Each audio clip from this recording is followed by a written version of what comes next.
Things that matter come and go, but being touched and feeling life move on, we tend to cling and hold on, not wanting anything to change. Of course, this fails and things do change. Often we are stubborn enough to go after what we think is leaving, trying to manipulate and control the flow of life. Of course, this fails too. We can't stop life from flowing. So we are left with feeling what was and what is, and we call the difference loss. But all the clinging and holding on only makes it worse. Now, new things come, and some of us anticipate the loss and just let the things of life go by without feeling them at all. I have done all these things, but when clear enough and open enough, I try to let things in, to let things touch me. I try not to poke and pull at them as they move through. It doesn't eliminate loss, but when trusting enough to let this happen, I am tuned like a harp held up to wind.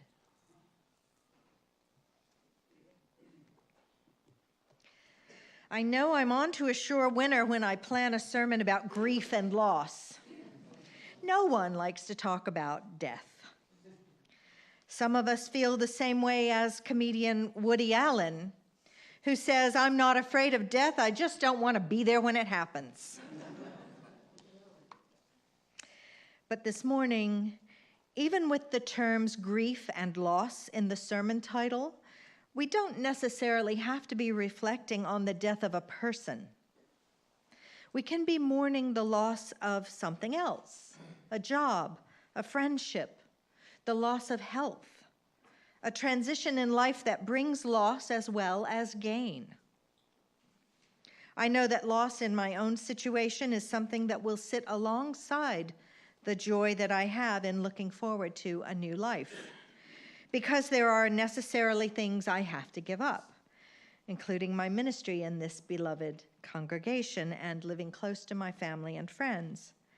I won't be missing the pollen and the terrible allergic reaction that I've come to experience since living in Augusta.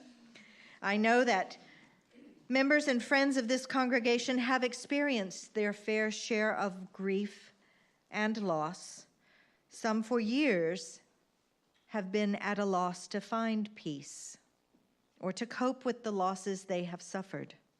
Others have been able to move on and see transformative things happen in their lives to heal their pain and sense of loss.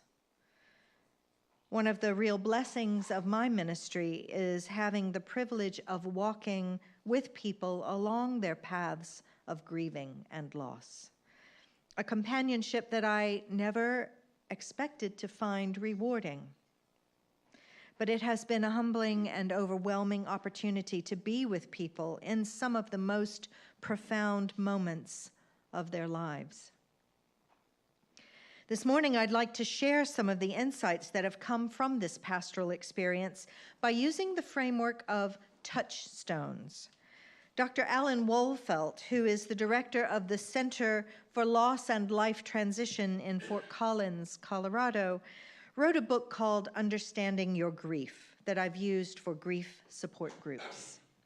He describes 10 touchstones that are actions that you can take to help heal your grief and loss, and I'll talk about some of them this morning.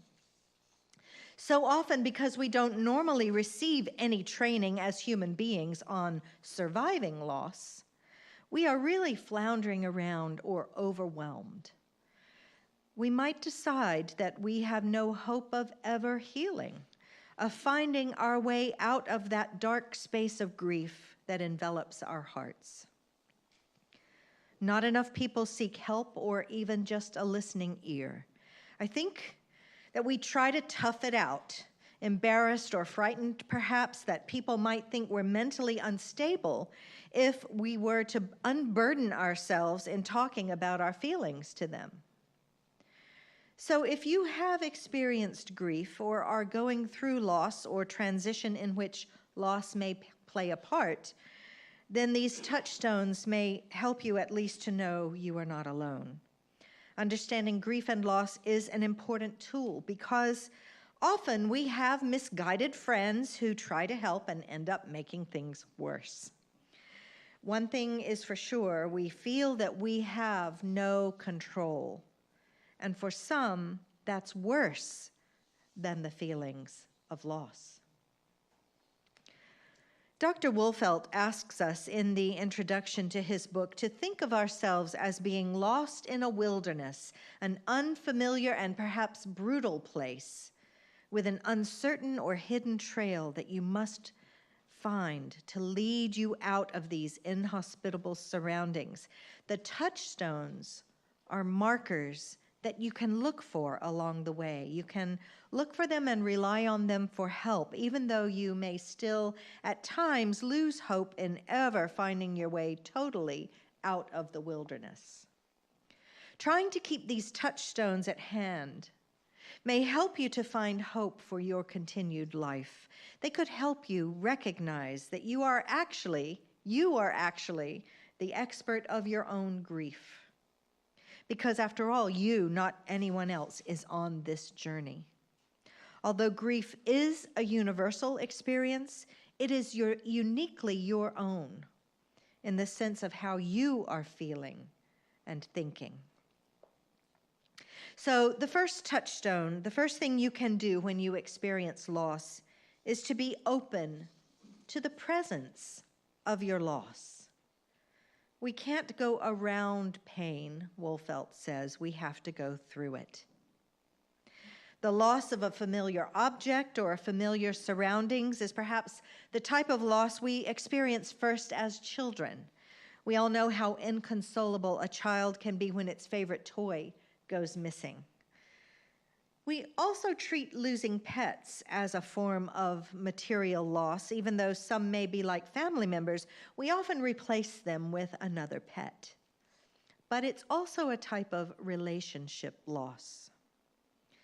Whether we have a temporary or permanent loss of another human in our lives, someone moving away or someone dying, an opportunity ends to be in the presence of that person, and that is painful.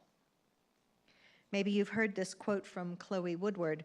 I don't know why they call it heartbreak. It feels like every part of my body is broken too. And of course, while we're celebrating Taimi's new adventure in the Navy, we are also seeing this as a loss. But in this age of cell phones, Skype, and other forms of social media, she will remain in a lot of people's lives in real time. To be sure, there will be a sense of loss because she isn't going to physically be around anymore, and that's something that the family will be working through as a systemic loss in the period following her departure. One family member quoted in the book All Our Losses, All Our Griefs by Kenneth Mitchell and Herbert Anderson observes the change to the family system.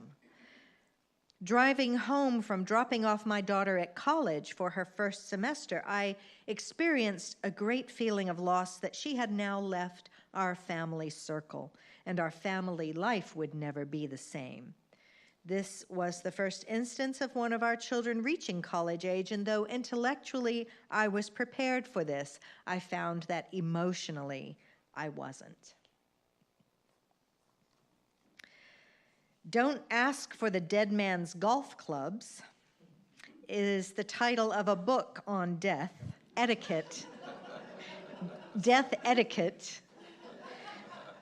by Lynn Kelly.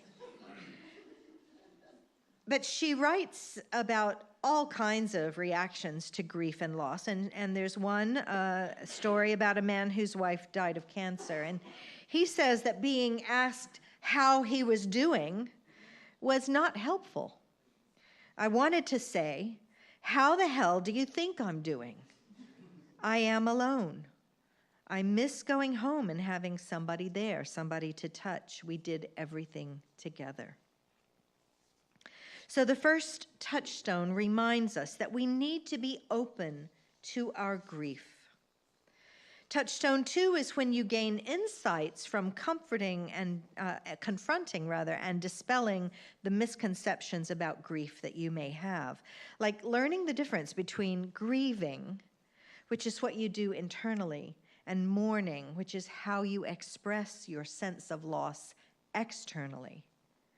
Mourning in the presence of others who will show compassion and not judge you will help tremendously in your ability to cope with your grief. And there are people who will expect you to go through linear, predictable stages of grieving, following the theory of Elizabeth Kubler-Ross. She defined the stages of grief that terminally ill patients display in facing their own deaths: denial, anger, bargaining, depression, and acceptance. You may not have all of these feelings, or you may have several at once. No one can say that there's a circumscribed path through your grieving process, nor should anyone tell you that you've had enough time, you need to get over your loss. Some folks can move on sooner than others. In Lynn Kelly's book, A Man Whose Wife Miscarried, says, "Our emotional setup doesn't operate on any sort of a time clock. I still think about it at least once a week. I don't expect my wife to ever get over it. It might be 10 years down the road and she won't have said a thing and she'll wake up crying. Who's to say when those feelings are going to strike?" This is echoed in the third touchstone, which asks us to embrace the uniqueness of our grief. It is our wilderness, and we will do the work of mourning in our own special way, writes Alan Wolfelt. Having a solid support system helps.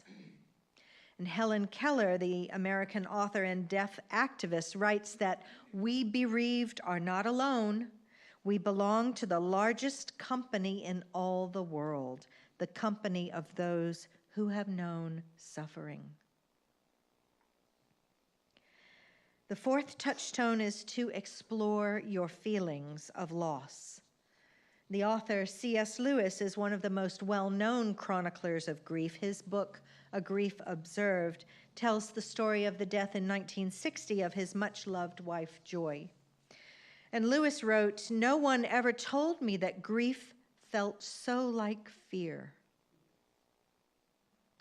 The author, Hilary Mantel, takes up that observation in an article about grief as she explores grief in the works of literature. "Grief is like fear," she writes, "in the way it gnaws the gut. You fear to focus on your grief, but cannot concentrate on anything else. You look with incredulity at those going about their ordinary lives. There is a gulf between you and them, as if you had been stranded on an island for lepers.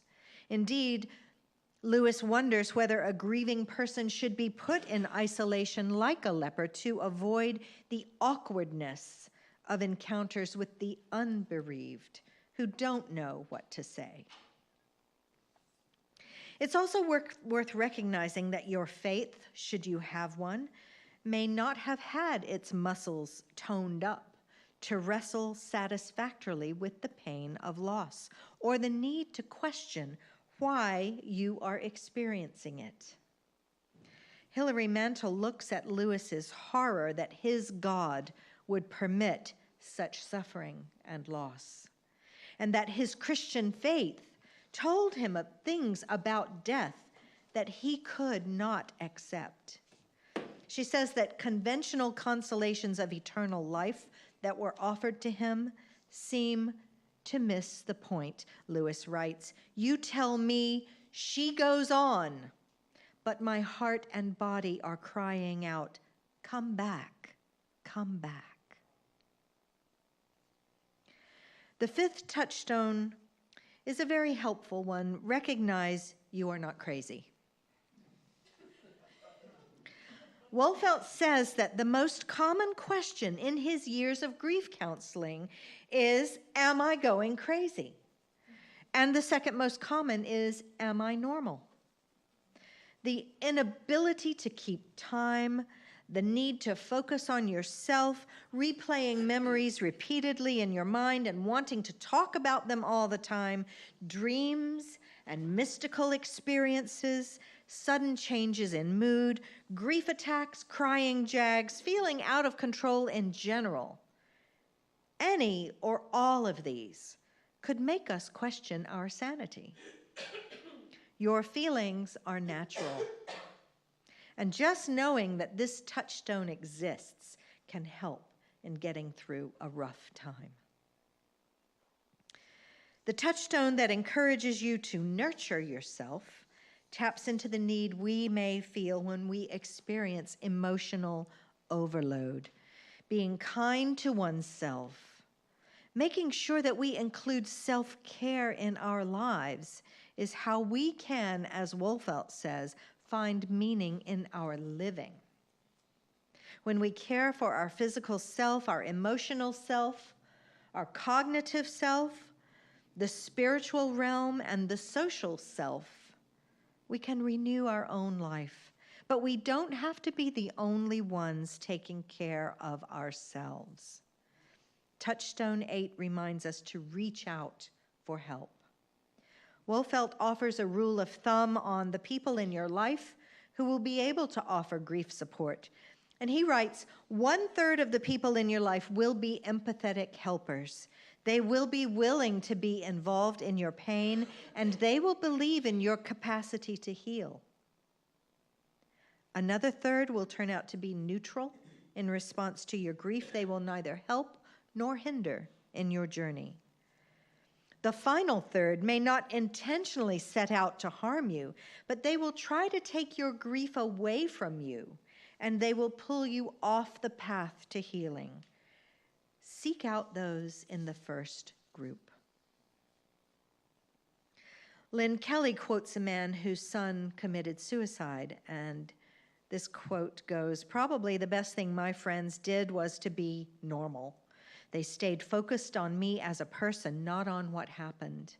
They let me talk about it. If I referred to it in passing, they didn't freeze on me and say, 'Oh my God, he's going to talk about it.'" Wolfelt says that as a grief counselor, he has learned that sharing your grief with others is integral to the healing process. Following these touchstones on the journey through grief won't predict when you come out into the healing process. But touchstone 9 asks us to seek reconciliation, not resolution. There's a recognition that life, yes, is different without the person or thing you've lost. But through intentional mourning, you can be able to make commitments to the future. It won't happen overnight. To quote Shakespeare in Othello, "What wound did ever heal but by degrees?" And C.S. Lewis asks in A Grief Observed, "Am I going in circles, or dare I hope I am on a spiral?" Resolution, in meaning a return to normalcy, whatever that is a pretty unrealistic expectation. Reconcile, from the original term in Old English, means to make good again. An old Chinese proverb says, "You cannot prevent the birds of sorrow from flying over your head, but you can prevent them from building nests in your hair." And the final touchstone is to appreciate your transformation, growing in wisdom, in understanding, and in compassion, all of which, of course, result from an experience you would rather have avoided happening. Wolfelt writes, "To the extent that you are different, you can say you have grown." It might be that your loss experience may transform your assumptions, values, and priorities. Wolfelt says that every loss in life calls out for a new search for meaning, including a natural struggle with spiritual concerns, often transforming your vision of your God and your faith life. And once we see that growth, that transformation in our lives, we can ask ourselves how we are making use of the new potential we find arising from our growth. How will we most authentically live our transformed life? To quote Elizabeth Kubler-Ross, the reality is that you will grieve forever. You will not get over loss. You will learn to live with it. You will heal, and you will rebuild yourself around the loss you have suffered. You will be whole again, but you will never be the same. Nor should you be the same, nor would you want to. The human experience is never without loss of some kind. And recalling the reading by Mark Nepo that we heard earlier about the awakening that is beyond all imagining, we need to have courage that we will not only survive, but find new life through our losses. Blessed be. Amen.